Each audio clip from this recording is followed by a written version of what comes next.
Welcome to the Tokyo Butter 23 Sneaker Channel, where I bring you daily reviews of sneakers every single day. Just 5 minutes out of your day to catch up on the latest sneaker reviews. Today I'm bringing you a delayed review. I had planned yesterday to bring you the Black History Month Air Jordan 2s, but instead I dropped that pigeon video, the SB Dunk Low Panda Pigeons. Sorry for getting my videos out of order, but today I am finally bringing you that Nike Air Jordan 2 Black History Month review. As I said in the introduction, it's all about the Nike Air Jordan 2 Black History Month today, and it's a phenomenal looking sneaker, but it's an unusual story that brings this sneaker to production. I didn't expect this review today to take this long, and it is going to take a little bit longer than I had planned. I thought I was going to bang out a quick 5-minute one, but I think it's going to be a couple minutes longer because of the changes in design that we've seen from what we were expecting to drop and what actually did drop. So I'll be looking at what we had expected to drop and what is actually going to drop in a few days' time. Before doing that, I have one quick request today, which is rather unusual. I'm bringing you a band. Yes, Tokyo Butter 23 has a band to recommend to you guys out there called the Artifact Collective. They're from Denmark. Now, what I've done is I've dropped a couple of links down below. For example, their SoundCloud link, so you can check out their music and hear what they're all about. I think they're phenomenal, and I'm kind of hoping that if I push their music, they'll let me use their music as background music on Tokyo Butter 23 sneaker reviews. So, Artifact Collective, if you're out there, if you're watching this and you appreciate a shout out from Tokyo, Japan, let me use your music. I want it in the background of all of my videos. 下に Artifact Collective というバンドのリンク貼っております。ぜひクリックをして音楽を聴いてシェアをしたり、友達に紹介したり、このバンドを大きくして日本に来るとき、皆さんのフリーティケットをしてもらうのでお願いします。Okay, let's get into this Nike Air Jordan 2 Black History Month, which is one day late in my review count. Again, I apologize for getting out of sync. To the subscribers out there, I really appreciate you guys. Thanks for clicking that button down below. We are chugging along and getting the sneaker channel on the move. My plan is to get it nice and strong by the time the Olympics rolls into town, so we have plenty of time, but do hit that subscribe button and make this channel as big as we possibly can. 登録をクリックしたり、いいねをクリックしたりすると助かるのでお願いします。Now, as I said before, we're going to look at the past as much as the future for these Black History Month Air Jordan 2s. And the first place we start is what people were expecting to drop. There was talk of a black and gold colorway, and somebody made up this colorway right here to whet our appetites, and I thought it was an absolute banger.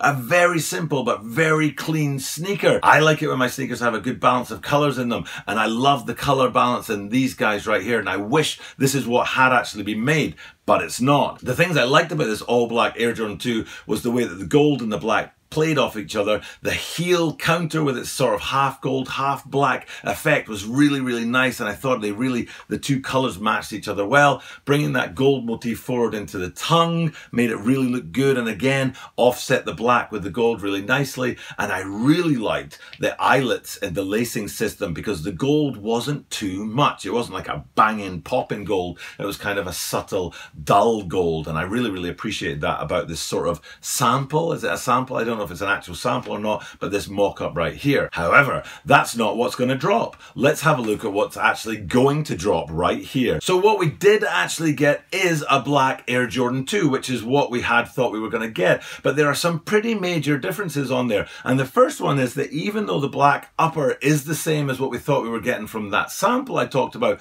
what it's got instead of just a plain leather black upper is it's got some digital laser design through it, which I have to say I am not a fan of. If you checked out my Air Jordan 4 tattoo review, I'll pop a link up above. I always forget where the links go, but there'll be a link up above, not a pink up above, a link up above to that review. And I wasn't a huge fan of the design of the upper of those Air Jordan 4 tattoos, even though I love Air Jordan 4s, and I'm not really a fan of the way they've lasered the design into the black upper of this Air Jordan 2. The second sneaker that these lasered glossy print design in the upper upper makes me think of is one of my all-time grails. I wish I had in my collection a pair of Air Jordan 5 Dornbeckers, an absolute cracking sneaker with a phenomenal story. Great design, great story. They're the two things I ask for in sneakers, and the Dornbecker 5s are absolutely there 100%, and they're a brilliant looking sneaker. And the upper of this Jordan 2 Black History Month with its sort of lasered in design, which you can't really see, again going back to those Air Jordan 4 tattoos, it was a white background with black graphics on top, which was very easy to see, but here you've got black lasering on top of black leather, so it's a bit harder to see. And it was the same with those Dornbecker 5s until you switched on the black light, and boom, this is what happened, which doesn't happen with these Black History Month Air Jordan 2s, and that's another reason why I'm not that much of a fan. I don't really see the point of this lasered in design throughout the upper. It's just not my thing. Now, what they have done when you look at that sample and you look at what actually is going to drop is that they've kept many of the design elements. The heel counter in its structure is still very similar to the way the heel counter in the sample was sort of wrapped around the lower half of the heel, but in its design it's very, very different. And you can see the primary colors of yellow, blue and red all the way throughout the heel counter on what is actually going to drop, which were not there on the sample, which was just a solid gold counter. And those primary colors are then also reflected on the outsole when you flip the sneaker upside down and have a look at the outsole, which does have an absolutely popping outsole, and it does have an absolutely popping heel counter. And they are really nice looking and their colors are really great, but to be honest, to me, I prefer a bit more subtlety in my sneakers and a bit too in your face for my liking these colorways. Another area where they have brought forward from that sample was the tongue, where you see the gold accents on the tongue.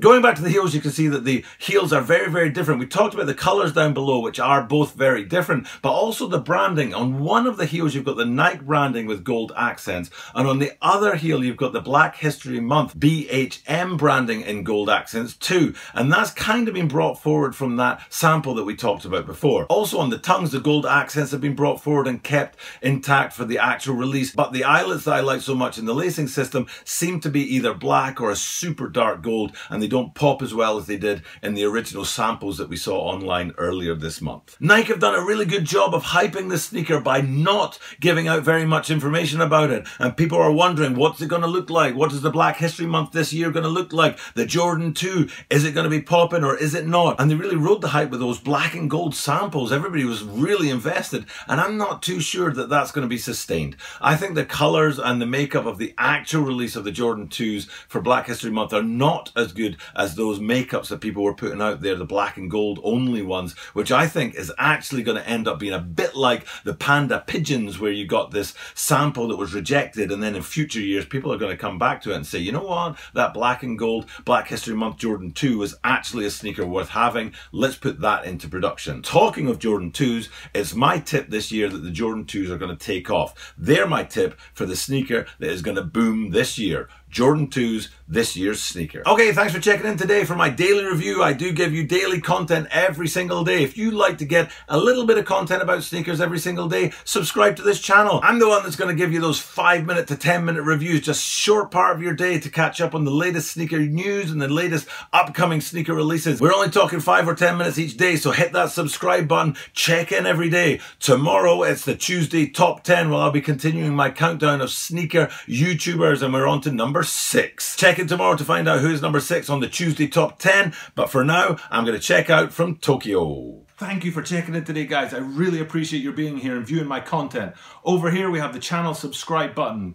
Channel登録ぜひお願いします. Over here, we have the video I recommend you watch next. こちらはおすすめです. And up here, we have a link to the channel introduction video. こちらはチャンネルのプロフィールのvideoです. Check them out. Clicking on them really helps the channel.